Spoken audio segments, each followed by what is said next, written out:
शुभ diagnostic centre. हमारे यहाँ पर digital x ray, special investigation, 3D and 4D ultrasound, digital OPG and EEG test, mammography, colour Doppler, breast and thyroid ultrasound और सभी प्रकार के CT scan किए जाते हैं। शुभ डायग्नोस्टिक सेंटर शिव हंस मॉल के पीछे, मॉडल टाउन, फतेहाबाद।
नमस्कार दोस्तों, स्ट्रीट मेल टीम में आप सभी दर्शकों का हार्दिक स्वागत है। मैं हूं आपकी वो स्वाति गौतम और आज हम आपको लेकर आए हैं बड़ोपल।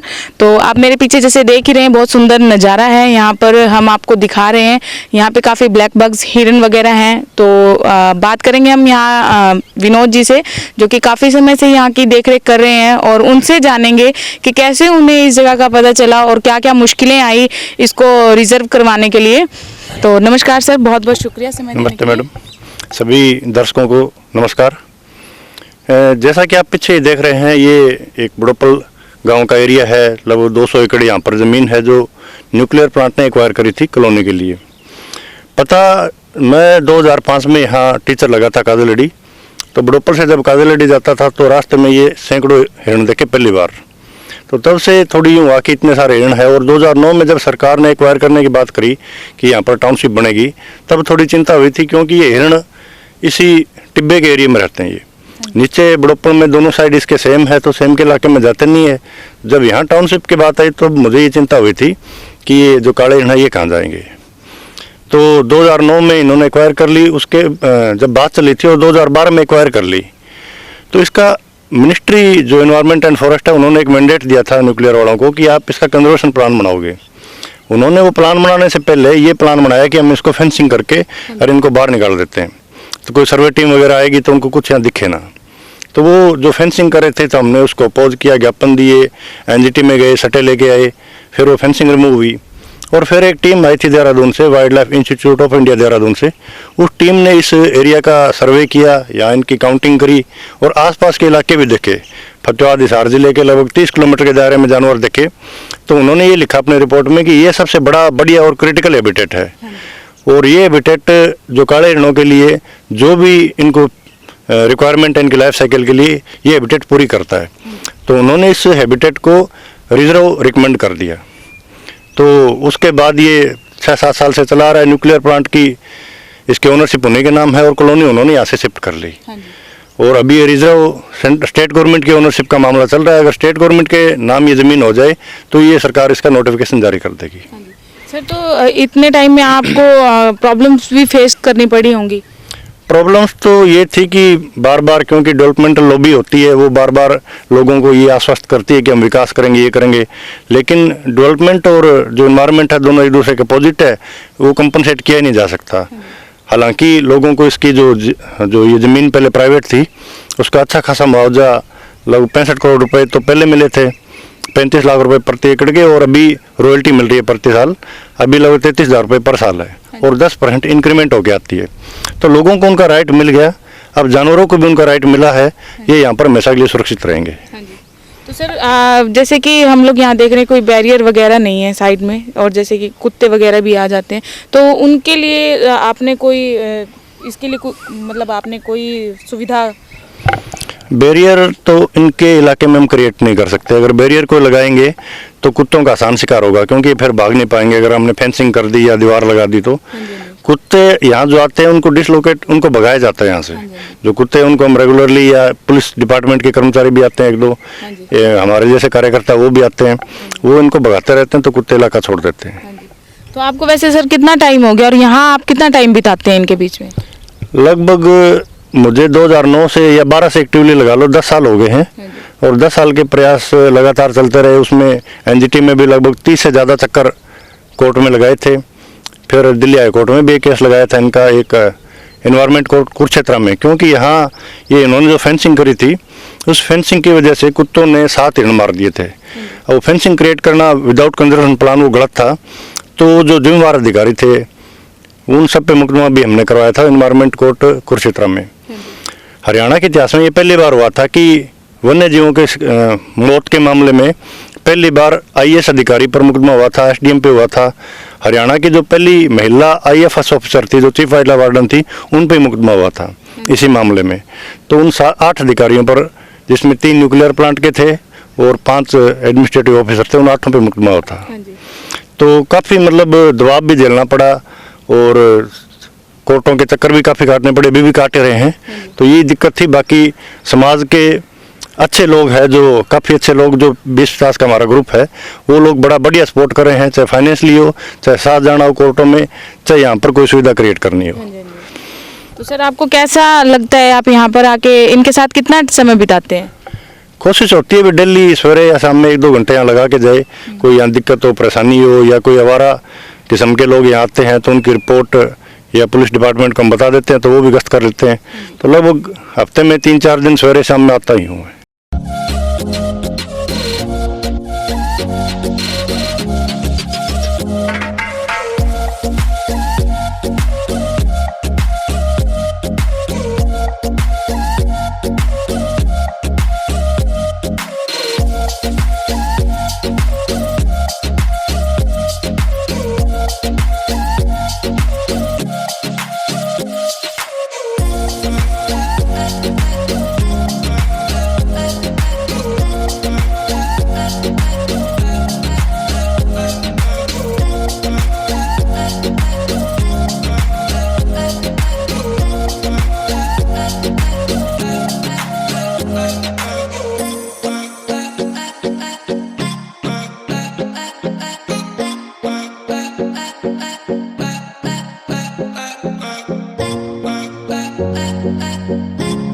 सर जैसे कि जानवर हैं तो कुत्ते इनको नुकसान पहुंचा सकते हैं, उसके अलावा भी है जो इनको नुकसान पहुंचा सकते हैं? इसके अलावा शिकार की घटना या नहीं होती, लेकिन लोकल कुछ जो किसान अगर ये सोचे भी फसल में नुकसान होता है, वो कई बार ऐसे लोगों को रख लेते हैं जो टोपेदार बंदूक के साथ इस इलाके में गश्त करते हैं। 2017 में एक पकड़ा भी गया था जनवरी में, उसने काले हिरण को शूट कर रखा था टोपेदार बंदूक से, वो रोड के पास गिर गया था, तो उसको पकड़ा था। उसके बाद यहाँ कोई घटना ऐसी नहीं हुई। और कुछ लोग हो सकता है कोई इंटेंशन उनकी डेवलपमेंट के हिसाब से हो तो वो उनको डिसलोकेट करने का प्रयास करते हैं, तो और इसके अलावा कोई रिस्क है नहीं। कुत्तों से पहले घटनाएं बहुत ज़्यादा होती थी, उसके बाद अब जो रेगुलर गश्त करते हैं उनको खदेड़ते रहते हैं, तो वो कुत्तों से घटना नहीं हुई अभी तक। तो सर इनके जैसे खाने पीने की क्या व्यवस्था रहती है? खाने पीने की वैसे अगर आप वाइल्ड लाइफ की डेफिनेशन देखोगे तो वाइल्ड लाइफ वो जीव होते हैं जो इंसानों पर डिपेंड नहीं है, कुदरत पर ही डिपेंड है। और कुदरत से अपने आप जहाँ से इनको जो चीज़ मिले अपने आप इनको भगवान ने सी पावर दी है कि वो अपनी व्यवस्था कर लेते हैं, चाहे चारे की हो चाहे पानी की हो। फिर भी ये जो सारा इलाका है इसमें अभी जैसे बरसात आई है तो ये कांटी है और है बाखड़ी वगैरह घास इस तरह की उगेगी, उसको खाते रहते हैं। झाड़ियाँ जो उगी हुई है उसके पत्ते खाएंगे ये। और नीचे का जो इलाका है उसमें 3-4 साल पहले जो हमारे समाज के ही लोगों ने सेवन घास एक बीकानेर से बीज आता है इसका घास का, वो छिड़की थी, तो नीचे खाने के लिए वो है। रात को कई बार ये आसपास के खेतों में भी चले जाते हैं ये। तो सर जैसे कि इनके खाने पीने का तो हो गया, तो पानी वगैरह के लिए भी आपने कोई टैंक वगैरह बनाए हुए हैं? पानी के लिए हमने 2017 में एनजीटी से ऑर्डर करवाया था कि इनके लिए वाटर होल क्रिएट करे जाए। तो एक तालाब नीचे बना रखा है, एक ही आप देख रहे हो बिल्कुल पास में बना रखी है, और एक रोड से परली साइड है। तो 3 है, इनमें 2 में तो पानी हम टैंकर से डलवाते हैं और एक नीचे जो है उसमें इरिगेशन डिपार्टमेंट से पानी लौट है। तो पानी और चारे की अच्छी व्यवस्था है यहाँ पे। यही कारण है कि इनको सारी यहाँ पर सुविधा मिली हुई है, तो ये आगे खेतों में भी कम जाते हैं। सर आप कोई मैसेज देना चाहेंगे? मैसेज तो यही है कि आज के टाइम में जो वाइल्ड लाइफ है उसको घायल होने से बचाएं, क्योंकि लोग अक्सर क्या करते हैं कि घायल होने के जो कारण है उनको दूर नहीं करते, घायल होने के बाद उसको उठा के बचाने का प्रयास करते हैं। घायल होने के बाद इनका जो सर्वाइव करने का रेट है वो 1-2% है, क्योंकि ये पकड़ने से शौक से उससे मर जाते हैं। तो हमें कोशिश ये करी जाए कि इनके घायल होने के कारण है, जैसे ब्लेड वाले तार है या और कोई कारण है, या बंदूक रखते हैं हम टोपीदार बंदूक वाले लोग रखते हैं वो है, ये हमें नहीं करना चाहिए। और जो हैबिटेट है इनके वो बचाया जाए, जिनका आवास बचेगा तो ये बचेंगे लंबे समय तक, ताकि आगे वाली पीढ़ी आके इसको देख पाए। बहुत बहुत शुक्रिया सर फिर से समय देने के लिए। तो ये थे हमारे साथ विनोद कड़वासरा जी, जिन्होंने बहुत अच्छी हमें यहाँ की बातें बताई और नॉलेज भी दी। इसी के साथ आप बने रहिए स्टेटमेंट टीवी के साथ। लाइक शेयर सब्सक्राइब करना ना भूलें, बेल आइकन को जरूर प्रेस करें। नमस्कार।